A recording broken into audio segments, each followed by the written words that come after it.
பட்டு என்ன பண்ணுதுன்னு பாருங்க. இப்போ தான் உட்காந்து சாப்பிட்டுட்டு இருந்துச்சு.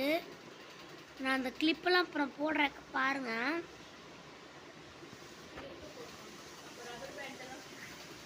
ஏய், பட்டு என்ன பண்ணுதுன்னு பாருங்க. உட்காந்து பருப்பு உருண்டை குழம்பு சாப்பிட்டுட்டு இருக்கு. தட்டு மேல நின்றுக்கிட்டு உட்காந்து பருப்பு சாதம் சாப்பிட்டுட்டு. மீன் தொட்டி இருக்கு, அதுக்கு கீழே போய் இந்த பட்டு உட்காந்துக்குச்சு.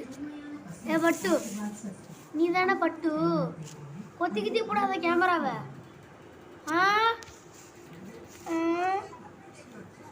அதை பாருங்களேன் எப்படி உட்காந்துருக்குன்னு அழகா. வாழையும் அதையும் பாருங்க. இப்போ வந்து தேன் மிட்டாய் வச்சிருக்கேன், சாப்பிடல. என்ன பண்ணிருச்சுன்னா சாப்பிட்டுட்டு இருந்துச்சு, கேமரா எடுத்த உடனே ஓடிடுச்சு.